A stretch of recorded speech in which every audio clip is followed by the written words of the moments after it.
Alustan järjekordse novembrikuu 2024 aasta projektiga. Et sellest tuleb üks ilus, ma loodan, et väga ilus, suur ja uhke lind kotkas. Tellisin ta endale Hiinast läbi Temu. Ma ei mäleta, mis ta maksis, aga igal juhul mitte mingit suurt varandust.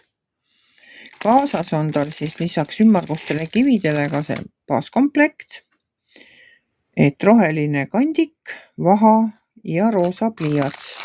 Mina ei kasuta seda komplekti, ma kasutan küll vaha ja kasutan seda rohelist kandikut, aga kuna minul on neid projekte juba rohkem, siis mul on neid kandikuid ülearu, et ma neid kõiki ei hakka isegi mitte lahti pakkima. Seda pliiatsit ma ei kasuta. Ma tellisin endale kunagi, mitte nii väga ammu, sellise suurema metallist otsaga. Siin on multiplacer, ma seda ka ei kasuta. Ja siis selline metallist otsaga. Seda on mugavam käes hoida, ta on toekam. Et see roosa pliiats on kindlasti väga hea, aga väga pisikene. Nii, aga nüüd selle kotka juurde. Et vaatame siis, tal on 27 erinevat värvi. Sümbolid on siin numbrid ja siis on suured ja väikesed tähed. Et tundub päris siuke kirju. Kui ma nüüd pilti vaatan, siis siin nagu kaob vahepeal fookus ära. Et siin nagu ikkagi nad vahelduvad, need sümbolid. Ja kotka peal on 1 ja 3. Aga suhteliselt palju siiski on sellist suurt lahmakat, mida selle multiplaceriga, ehk kus sa saab mitu kivi korraga võtta, ka teha saab. Et lisaks siis tööriistadele on olemas ka kivid, mida siis siia kotka peale panna. Et need kivid, siin on sellised kollased ja sinised ja pruunid toonid. Need ma lõikan kõik lahti ja panen ümmargustesse konteineritesse. Mul on sellised ümmargused konteinerid. Neid peaksin 60 olema ja siia sisse ma siis panen kõik need värvid eraldi. Igasse topsikusse 1. Siis kirjutan kaane peale tema sümboli ja järjekorra numbri, mis järjekorras ta siin selle legendi peal on. Et 27 konteinerit ma saan siit ära kasutada ja sümbolid panen ka. Siin on suured ja väikesed tähed, et eks ma siis.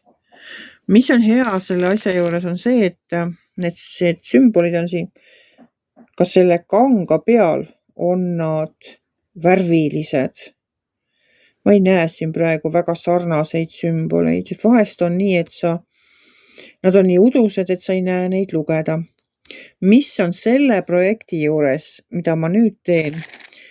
Ma püüan vähemalt teha natuke teistmoodi. Et ma tahan selle kile eemaldada ja panna asemele niisugused valged lehed, aga need ei ole tavalised lehed. Et tavalist paberit ärge siia peale pange, sest ei saa seda enam pärast kätte. See pind on väga kleepuv. Et kuna siin on ka päris suur pilt, 30x40 sentimeetrit ja on ka palju värve, siis ma mõtlesin, et ma proovin.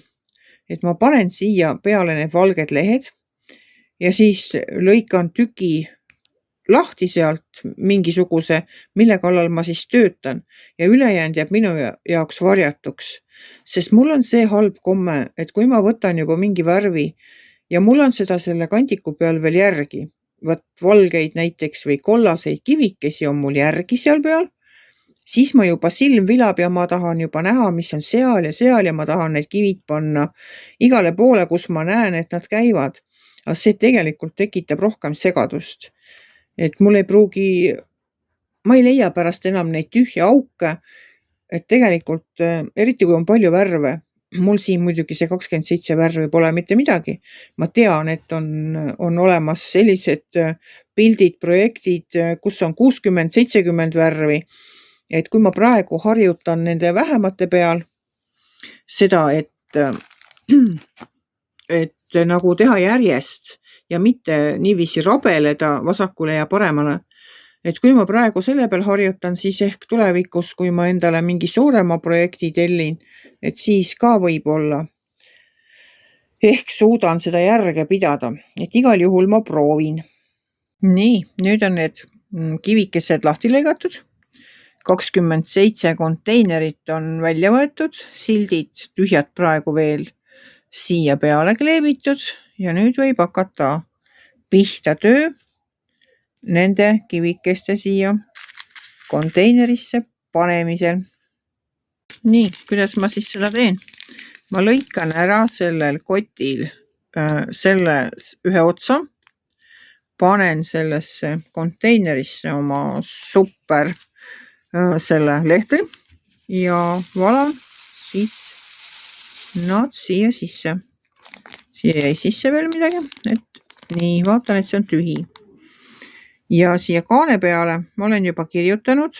See on muidugi selles mõttes jah, mul ei ole varem sellist asja olnud, et number 2 järjekorranumbriga on ka siin sümbolina number 2. Aga selle sümboli ma siis teen roosa markeriga või mis iganes värvimarkeriga värviliseks. Mu silm haarab seda paremini, kui ma otsin seda sümbolit, siis et kui ta on roosaks värvitud, ma tean, kus ta on. Ma kuidagi leian selle paremini kui siis, kui ma ei ole teda ära värvinud. Aga see on kindlasti võib-olla minu mingi eripära. Ja nii ta siis läheb. Üks on juba tehtud, nüüd on 2 ja siis nad lähevad sinna kasti ja hakkavad oma järjekorda ootama. Nii, kõik need kivikesed on nüüd oma konteinerites. Näete, mõnda on nii vähe ja teist on palju. Kõige rohkem oli seda musta, et see vaevalt mahtus siia ära. Aga praegu jah, õnneks on värve rohkem ja kõik nagu ikkagi mahuvad ära siia sisse. Mul on küll tagavara konteinerid ka, et kui mul tõesti ära ei mahu, siis vahest ju mõnda värvi on palju nagu kohe mitu kotitäit. Et eks ma ükshaaval siis neid võtan. Nii, aga nüüd polegi muud, kui asuda tööle. No nii, katsingi paberitega. Lõikasin selle lehe 4. Et siis mulle tundub, et on väiksem tükk, sest see leht on ikka päris suur. Ja kui ma võtan sealt jälle siukse lahmaka, siis läheb kaua aega ja mul jäävad augud sisse. Võib-olla kõike ei märka. Aga ma siis näitan, kuidas mina seda nüüd plaanin, et võtan siit ühe lehe ära. Nii. Ja nüüd on mul selline ala, mida ma siis saan hakata tegema, mis ei ole nii suur. Nii, ja nüüd polegi muud, kui valan kivikesed kandikule ja alustan tööd. See minu uus süsteem paberitega teha väiksemaid tükke ehk väiksemaid juppe sellest pildist tundub fantastiline. Et mu silmad ei käi igale poole üle pildi, vaid ma keskendun ainult sellele jupile, kus kohast ma paberi ära võtsin. Need paberid on korduvkasutatavad, need ei ole päris tavalised, need on ühelt poolt sellised läikivad, teiselt poolt natukene matimad, aga nad on niisugused tugevad. Et tegelikult väga head paberid, just kleebid siia peale. Ma tean küll, et on olemas siuksed pikad, ma olen näinud videosid, kuidas nad need pikad lükkavad üle pildi ja siis lõikavad noaga sealt tükikesed, mis neile sobib. Mina lõikasin ise need paberid 4, sest mulle tundus see 1 liiga suur. Et no lihtsalt liiga palju nagu seda, millele keskenduda. Siin on ka päris suur värvide vaheldus sellel konkreetsel pildil. Et see tundub täitsa paras selline jupp. Et ma praegu nagu osad panin pikku pidi ja osad panin põiki, et ta kataks mul selle pildi ära. Et ma näitan, et niimoodi see välja näeb. Ma olen ise praegu väga rahul sellega, et on mingi kord selles asjas. Mulle meeldib kord ja sirged jooned. Ja valmis ta saigi minu kallis kotkas. Võttis aega, mis ta võttis, aga valmis ta sai. Ma ise olen küll väga rahul temaga. Väga ilus lind. Hakkab kaunistama minu seina.